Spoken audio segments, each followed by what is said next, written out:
வணக்கம். ஸோ இன்னைக்கு முக்கியமான ஒரு பதிவோடு தாங்க உங்களெல்லாம் சந்திக்க வந்திருக்கேன். ஸோ இதுலேயும் உறவு ரீதியான பதிவுன்னு சொல்லலாம். ஸோ நிறையா என்னுடைய கவுன்சிலிங் எக்ஸ்பீரியன்ஸஸில் கப்பல் தெரப்பியில் பார்க்கும்போது இந்த மாதிரி ஒரு தீம் உருவாகுதுன்றதை நான் நோட்டீஸ் பண்ணியிருக்கேன். ஸோ இதை உங்களுக்கு பகிர்ந்து கொள்வது மூலமாக நிறைய கப்புள்ஸ் இந்த பிரச்சனைகளை இருந்தால் அதை எப்படி நம்ம சமாளிக்கிறது அப்படிங்கிறத இந்த பதிவு உங்களுக்கு கண்டிப்பாக யூஸ்ஃபுல்லாக இருக்கும் அப்படிங்கிற நம்பிக்கையோடு நம்ம அதுக்குள்ளே போகலாம். ஸோ இதில் பார்த்தீங்கன்னா ஒரு பர்டிகுலர் பார்ட்னர் இல்லைனா உங்கள் பேரண்ட்ஸாக இருக்கலாம், இல்லை நீங்களாக இருக்கலாம், இந்த மாதிரி ஒரு behavioural qualities or personality traits அப்படின்ற மாதிரி உங்களுக்கு இருக்கலாம். இதை ஆக்சுவலாக நாங்கள் உளவியல் ரீதியாக டிபெண்டன்ட் பர்சனாலிட்டி டிஸார்டர் அப்படின்னு சொல்லுவோம். பட் இந்த டிஸார்டர்னு போடுறத விட இதோட ஒரு சில ஒரு ட்ரேட்ஸ் அப்படிங்கிறத நம்ம இதில் பார்க்கலாம். அதாவது மற்றவங்களை சார்ந்து இருக்கிற ஒரு விஷயம். இவங்களால இப்போ எப்படி ஒரு கொடி இருக்குமோ அந்த கொடி எப்படி ஒரு படர்ந்து தான் அதால் இருக்க முடியும், தனியாக அதனால் வளர முடியாது. அதே மாதிரி இந்த மனிதர்களால் தன்னிச்சு செயல்பட முடியாது. அவங்களால எதுவுமே தனியாக ஒரு முடிவெடுத்து செய்ய முடியாது. இன்னொருத்தங்க அவங்களுக்கு எப்பவுமே ஒரு மென்டாராவோ இல்லை ஒரு இன்ஸ்ட்ரக்ஷன் கொடுக்கணும் அப்படின்ற மாதிரியான ஒரு பர்சனாக இருப்பாங்க. முக்கியமாக பார்த்தீங்கன்னா இந்த டிபெண்டன்ட் பர்சனாலிட்டியாக ஒரு சில ஆண்கள் இருந்தாலும் அதில் பெண்கள் நிறையா இந்த டிபெண்டன்ட் பர்சனாலிட்டியாக இருக்காங்க. ஆனால் இது நிறைய பேருக்கு அவங்களுக்கே அது தெரியறது கிடையாது. அவங்க பேசிவாக இருக்காங்கன்னு மட்டும் அவங்க கொஞ்சம் பொறுத்து போகிற ஒரு குணமாக இருக்காங்கன்றதான் பார்க்குறாங்க. பட் இந்த விஷயத்தில் பார்த்தீங்கன்னா அவங்க ஒரு டிபெண்டன்ட் பர்சனாகவே இருக்கிறாங்க அப்படின்னு சொல்லலாம். இந்த மாதிரியான ஒரு தாய் தந்தை ஒரு உறவில் இருக்கிற ஒரு குழந்தைங்க இந்த மாதிரி பார்த்து வளரும் போது அந்த டிபெண்டனாக இருக்கிற உமன் என்ன பண்ணுவாங்க அப்படின்னா, அவங்க ஹஸ்பண்ட் என்ன சொன்னாலும் பரவாயில்ல அப்படின்னு பொறுத்து போவாங்க. ஸோ பாசிவாகவே அவங்க போயிடுவாங்க. அது மாதிரி இருக்கிறத பார்த்து வளர்கிற குழந்தைங்களுக்கு ரொம்பவும் கஷ்டமாக இருக்கும். நம்ம அம்மா இவ்வளோ கஷ்டப்படுறாங்க, அப்பா இவ்வளோ அவங்கள கண்ட்ரோல் பண்ணுறாங்க, இப்படிங்கிற ஒரு பார்வை தான் இந்த குழந்தைங்களுக்கு கிடைக்கும்.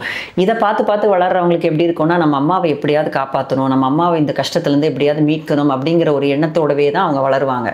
ஏன்னா அந்த தாய் பார்த்தீங்கன்னாலும் அவங்களுக்கு ஒரு ஹஸ்பண்ட் கிட்ட இருந்து ஒரு பாசிட்டிவான ஒரு ரிலேஷன்ஷிப் இல்லாத போது ஒரு குழந்தையே இருந்தாலும் அதில் ஒரு பாயோ கேர்ளோ யாராக இருந்தாலும் ஒருத்தர் மேலே அவங்களுக்கு ரொம்ப அதிகமான ஒரு அட்டாச்மெண்ட் இருக்கும். அங்கே தான் கோடிபெண்டன்ட் பிஹேவியர்னு சொல்லுவோம். ஸோ இந்த அட்டாச்மெண்ட் இருக்கிறது அந்த குழந்தைய அதோட எதிர்காலத்தை இது பாதிக்குங்கிறது தான் இதில் இருக்கிற முக்கிய சாராம்சமே. ஸோ இந்த மாதிரி டிபெண்டாக இருக்கிற உமன் பார்த்தீங்கன்னா அட்ராக்ட் பண்ணுறது என்னன்னா கண்ட்ரோலிங் பிஹேவியர் இருக்கிற ஒரு ஹஸ்பண்டை தான். உண்மையாகவே அந்த கணவர் கண்ட்ரோல் பண்ணக்கூடிய ஒரு நபரா, இல்லைனா இவங்களை கல்யாணம் பண்ணிக்கிட்டதுனால இவங்க உறவில் வந்ததுனால அவங்க அப்படி ஆயிட்டாங்களா அப்படின்னா அது சொல்ல முடியாது. ரெண்டுமே ரொம்ப சிக்கலான ஒரு விஷயம்தான் சொல்லலாம்.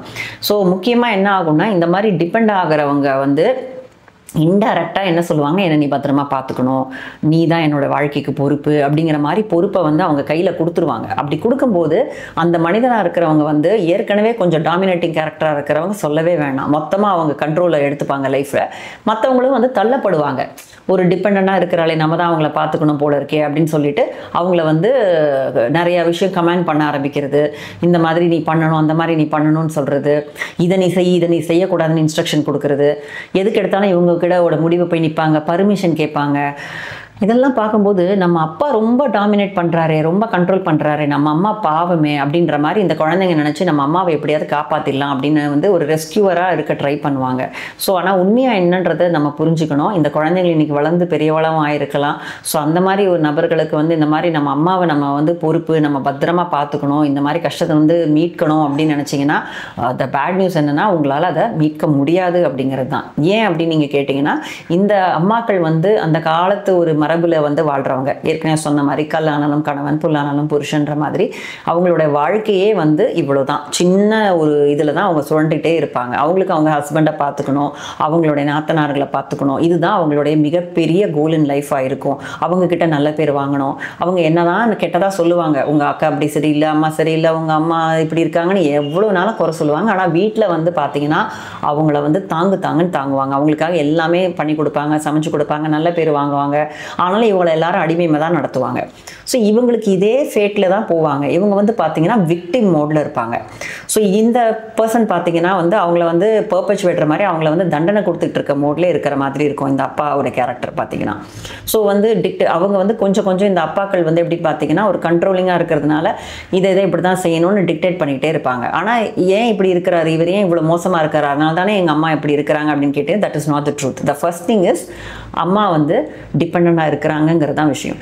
இதை நீங்களே டெஸ்ட் பண்ணி பார்க்கணும்னா எப்படி கவனிக்கலாம்னா, நீங்களே ஏதாவது ஒரு விஷயத்த சொல்லி என் கூட வந்துருங்க, என்னோட வாழ்க்கை இருக்குது, இதுக்கு மேலே ஒரு வாழ்க்கை இருக்குமா, நீங்கள் டிவோர்ஸ் கூட பண்ணிடலாம், நீங்கள் செப்பரேட் ஆகிடலாம், நான் உங்களை பார்த்துக்கிறேன், சம்பாதிச்சு நான் இது பண்ணுங்கன்னு நீங்கள் எவ்வளோ நீங்கள் சொன்னி எவ்வளோ தான் அவங்கள ஒரு மூழ்கிட்டு இருக்கவங்கக்கிட்ட நீங்கள் கயிறை போட்டு அவங்கள மேலே இழுக்க பார்த்தாலும் மேலே வரவே மாட்டாங்க. அவங்களுக்கு இதுதான் பிடிச்சிருக்கு. இது அவங்களுக்கு கண்டிப்பாக வெளியிலேருந்து பார்த்தீங்கன்னா எப்படிங்க பிடிச்சிருக்குன்னு சொல்லுவீங்க. அவங்கள அடிமைப்படுத்துகிறாங்க, அவங்கள ஒரு கட்டுப்பாட்டுக்குள்ளே எங்கள் அப்பா வச்சுருக்கிறாரு, நிம்மதியாகவே இருக்க விடுறதில்ல. இப்படிலாம் இருக்க போது அவங்க ஏன் அப்படி இருக்கணும்னா அப்படி தான் இருப்பாங்க. பிகாஸ் அவங்க மரபு அப்படிங்கிற ஒரு விஷயத்தில் கட்டப்பட்டிருக்கிறாங்க. அவங்களால தனியாக செயல்படவே முடியாது. அவங்க நம்புற ஒரு மிகப்பெரிய ஒரு நபரே தன்னுடைய கண்ட்ரோலரை தான் நம்புகிறாங்களே. அப்போ அவங்களுடைய இன்ஸ்ட்ரக்ஷனில் வாழ்கிறது தான் அவங்களுடைய ஒரு சைக்காலஜி. அப்படி இருக்க போது அதுலேருந்து அவங்க மீள மாட்டாங்க. இதற்காக உங்கள் வாழ்க்கையை உங்களோட எதிர்காலத்தை நீங்கள் கெடுத்துக்க வேண்டாம் அப்படிங்கிறது தான் இன்றைக்கி நம்ம பிள்ளைங்களுக்கு நான் சொல்கிற முக்கியமான மெசேஜ். அது மட்டும் இல்லாமல் அந்த விக்டிமை நம்ம காப்பாற்ற முடியுமானா, அது ஏற்கனவே நான் சில பதிவுகளில் சொல்லியிருக்கேன், விக்டிம் மைண்ட் செட்லேருந்து வெளியில் வருவது எப்படி அப்படின்னு. ஸோ விக்டிமாக இருக்கிறவங்க வந்து எப்போவுமே விக்டிமாக இருக்கணும் தான் பார்ப்பாங்க. நீங்கள் எத்தனை கயிறு எடுத்து போட்டாலும் வெளியில் வரமாட்டாங்க. ஏன்னா அவங்களுக்கு வெளியில் வந்தால் வாழ தெரியாது. யாரையாவது சார்ந்து தான் இருக்கணும். அந்த சார்ந்தவங்க இவங்களை அப்யூஸ் பண்ணுவாங்க. இதுதான் லைஃப் அப்படிங்கிற மாதிரி அந்த ட்ராப்லேயே ஓடிட்டுருக்கோம். இது உங்கள் ஃபேமிலியில் நீங்கள் யார்கிட்டையாவது இந்த பேட்டர்ன் பார்த்துருந்தாலோ இல்லை இதை நீங்கள் கோத்ரூ பண்ணாலும் கண்டிப்பாக நீங்கள் கமெண்ட்டில் தெரிவிங்க. அப்போ தான் some people who are going through this will feel I'm not alone. இந்த மாதிரி ஒரு விஷயம் இருக்குது போல இருக்குது, அதனால தான் நான் இப்படி ஃபீல் பண்ணுறேங்கிறத நிறையா பேரால் உணர முடியும். ஸோ இப்போ நீங்கள் நான் சொல்கிற விஷயம் வந்து ரெசனேட் பண்ணிங்கன்னா டைப் எஸ் இந்த கமெண்ட். ஸோ அது மட்டும் இல்லாமல் இதுதான் நம்மளோட வாழ்க்கையில் ஒரு முக்கியமான லட்சியம். நம்ம அம்மாவுக்கு எப்படியாவது ஒரு வாழ்க்கையை ஏற்படுத்தி கொடுத்துடணும் அப்படின்னு நினைக்கிற ஒவ்வொரு பெண்ணாகட்டும், ஒரு ஆணாகட்டும், மகனாகட்டும், மகளாகட்டும், நீங்கள் வந்து ஹை டைம் ஒரு 18 வயசு ஆயிடுச்சுன்னா உங்களோட லைஃப்பை பார்த்து போகிறது ரொம்ப ரொம்ப நல்லது. ஏன்னா அவங்க அம்மா ஆல்ரெடி டிசைட் பண்ணிட்டாங்க அதுதான் அவங்க வாழ்க்கைன்னு. அவங்க எவ்வளவோ ஆசைப்படுறதா அவங்கக்கிட்ட சொல்லுவாங்க, எம்பவர் ஆகணும்னு சொல்லுவாங்க, நானாக ஒரு கடை வைக்கணும்னு நினச்சேன், அப்படி நினச்சேன், எல்லாமே உங்கள் அப்பா தடுத்துட்டாருன்னு சொல்லுவாங்க. உங்கள் அப்பா தான் என்னோட மிகப்பெரிய வில்லன், அவரால் தான் நான் வாழ்க்கையே வாழ முடியலன்னு சொல்லுவாங்க. ஆனால் அதே அப்பா கிட்ட தான் அவங்க போய் திரும்பி நிற்பாங்க. ஸோ அதை பார்த்து உங்களுக்கே நிறைய நேரங்களில் வந்து எரிச்சலும் கோபமும் வரும். நீங்கள் சொல்லுவீங்க, உங்ககிட்ட கேட்குற மாதிரி கேட்பாங்க, திரும்பியும் அவங்க அதே சூழலில் தான் போய் விழுவாங்க. அந்த அப்பாவே இப்படி பிஹேவ் பண்ணுறதுக்கு நிறைய நேரங்களில் அந்த அம்மாவுடைய டிபெண்டன்ட் பிஹேவியர் தான் காரணம் அப்படிங்கிறது நிறைய பேருக்கு இங்கே தெரியாத ஒரு சீக்ரெட் அப்படின்னு சொல்லலாம், உண்மைன்னு சொல்லலாம். இந்த டிபெண்ட்டாக இருக்கிறவங்க என்ன பண்ணுவாங்கன்னா, அவங்களால எந்த முடிவும் தன்னால் எடுக்க முடியாது. அவங்களுக்கு சுயமாக சிந்திக்கிற ஒரு கெப்பாசிட்டியும் இருக்காது, அவங்களுக்கு செல்ஃப் எஸ்டீமும் இருக்காது. ஸோ அவங்க வந்து நான் ஏற்கனவே பேசுகிற மாதிரி பேம்பர்ட் சைல்டாக இருக்க மாட்டாங்க. இவங்க வந்து எப்போவுமே ஒரு அடிமையான ஒரு வாழ்க்கையை நடத்துறதுலே அவங்களுடைய வாழ்க்கை பயணத்தை அவங்க ஃபேட்டு லைஃப் ஸ்கிரிப்டே அப்படி தான் அவங்களுக்கு இருக்கும். அது அவங்களுக்கே நிறைய கஷ்டத்தை ஏற்படுத்தினாலும் அவங்களால அதுலேருந்து வர தெரியாது. I want to come, but என்னால் அந்த ஹஸ்பண்ட் என்னை இப்படி நல்லா பண்ணுறேன்னு சொல்லணும், அவங்களா என்னை கொண்டு போய் இதில் சேர்க்கணும், அவங்களா இதை பண்ணாதான் நான் பண்ணுவேன் அப்படின்னு சொல்லுவாங்களே. இவங்களா தன்னிச்சு ஒரு ஸ்டெப் எடுத்து வைக்க மாட்டாங்க. அவர் அப்படி சொல்லுவாரா, அதை மீறி தான் நம்ம பண்ணியாகணும். அதை மீறி பண்ணுற எத்தனையோ பெண்கள் இருப்பாங்க, ஆனால் அவங்க அதை செய்ய மாட்டாங்க. அவங்களுமே ஒரு சில விஷயம் இந்த தைரியமாக செய்யவும் செய்வாங்க. அந்த இடத்துலலாம் எதெல்லாம் கம்ஃபர்ட் இருக்கோ அதிலலாம் அவங்க இருந்துப்பாங்க. எதுக்கெல்லாம் அவங்களால கம்ஃபர்ட் இல்லையோ அந்த பழியை தூக்கி அவங்க இன்னொருத்தர் மேலே அழகாக போட்டுருவாங்க. இவங்களுக்கு இந்த பிளேமிங் டெண்டன்சி எக்கச்சக்கம் இருக்கும். என்னோட வாழ்க்கை போனதுக்கே இதுதான் காரணம். அவங்க அதை ஓப்பனாகவோ கம்ப்ளைனிங்காவோ பிள்ளைங்க கிட்ட சொல்லலைனாலும் அவங்க அதை பற்றி அவங்க அம்மா கிட்ட பகிர்றதோ இல்லை வேறு யாராவது கிட்ட மன வருத்தத்தோட பேசுகிறதையோ பார்த்து வளர்கிற குழந்தைங்களுக்கு வந்து அந்த தகப்பன் மேலே ஏகப்பட்ட கோபம் வரும். அதனாலேயே அவங்களுடைய ரிலேஷன்ஷிப்பு ஸ்பாயில் ஆகும். நிறையா அப்பாங்கள் வாய்ஸ் இல்லாமல் சொல்லுவாங்க, உன்னால தான் என் பையனோ என் பொண்ணோ என்னை வெறுக்கிறான்னு. பட் அவங்களுக்கு தெரியாது இந்த மாதிரி இந்த ரோல் ப்ளே பண்ணுதுன்னு. அவங்களுக்கு அகெயின்ஸ்டாகவே போகிறதுக்கு நிறையா வாய்ப்பு இருக்குது. ஸோ இந்த அம்மாக்கள் வந்து இந்த மாதிரி இருக்கிறது அவங்க தப்புன்னு நம்ம சொல்ல மாட்டோம். அது வந்து ஒரு பர்சனாலிட்டி கோளாறு, அது ஒரு டிஸார்டர். தமிழில் கரெக்டான வார்த்தை சொல்ல தெரியல, இட்ஸ் அ பர்சனாலிட்டி டிஸார்டர்னு சொல்லலாம். இது ஒரு மனநல சம்மந்தப்பட்ட பிரச்சனை. அப்படி இருக்கிறது அவங்களுக்கு தெரியாமல் இதே மாதிரி விஷயத்த நீங்கள் வந்து பேட்டர்னில் கண்டினியூ பண்ணிக்கிட்டு லேர்ன்டு ஹெல்ப்லெஸ்னஸாக நீங்கள் இருக்க விக்டிம் மோடில் இருக்க பிள்ளைங்க வாழ்க்கை தான் நாளைக்கு ரொம்ப ஸ்பாயில் ஆகிடும். ஸோ யாரையாவது ஒருத்தரையாவது நம்ம at the end of the day நம்பி ஆகணும். அது உங்களுடைய கணவர் வந்து இப்படி ரொம்ப ஒரு குடும்பக்காரராக கோவக்காரராக இருக்கிற மாதிரியான தோற்றம் இருந்தாலும் அதற்கான ஃபீட் பண்ணுறது விதை போடுறது நம்ம தான் அப்படிங்கிறத அவங்களும் புரிஞ்சுக்கணும். குழந்தைங்க வந்து இந்த நெட்வொர்க்கில் போய் மாட்டிக்காமல் அம்மா அப்பாவுடைய வாழ்க்கை பிரச்சனையில் போய் நீங்கள் உங்களோட வாழ்க்கையை சுருக்கிக்காமல் சரி ஏதோ அம்மா வந்து இருக்கிறாங்க அது அவங்களுடைய முடிவு தான் அப்படிங்கிறத நீங்கள் புரிஞ்சுக்கிட்டு இந்த டாக்ஸிக்கான சைக்கிள்லேருந்து வெளியில் வந்து உங்களுடைய அடுத்த உறவுலையாவது நீங்கள் வந்து நிம்மதியான ஒரு வாழ்க்கையை வாழ்கிறதுக்கான ஒரு யோசனை தான் இருக்கணும். Your mom is not your responsibility அப்படிங்கிறதையும் புரிஞ்சுக்கிட்டிங்கன்னா இந்த சுழலேருந்து வெளியில் வந்து நாளைக்கு படிக்கிறதோ இது பண்ணுறதோ நாளைக்கு ஒரு உறவில் இருக்கும்போது நீங்கள் முடிவு பண்ணியிருப்பீங்க நான் எங்கள் அப்பா மாதிரி டாமினேட்டே பண்ண மாட்டேன்னு. It's a good learning.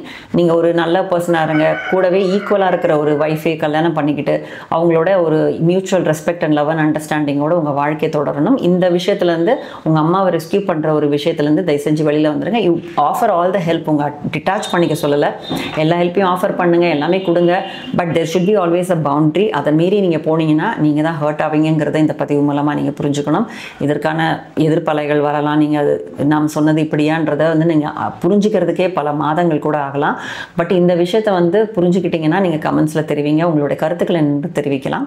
இன்னொரு இன்ட்ரெஸ்டிங்கான இந்த மாதிரியான ஒரு சீரியஸான ஒரு விஷயம், ஒரு ரொம்ப ரொம்ப முக்கியமான இந்த விஷயத்தில் ஒரு தெளிவு கிடைச்சாலே உங்கள் வாழ்க்கையில் பல சிக்கல்கள் விலகி ஒரு தெளிவு ஒரு ஃபார்வர்டு அடுத்தது ஃப்யூச்சரை நோக்கின பயணத்துக்கு நீங்கள் போக முடியுங்கிறத தெரிவிச்சுக்கிட்டு நான் வந்து விடைபெறுறேன். மற்ற ஒரு இன்ட்ரெஸ்டிங்கான பதிவில் மறுபடியும் உங்களை சந்திக்கிறேன். நன்றி, வணக்கம்.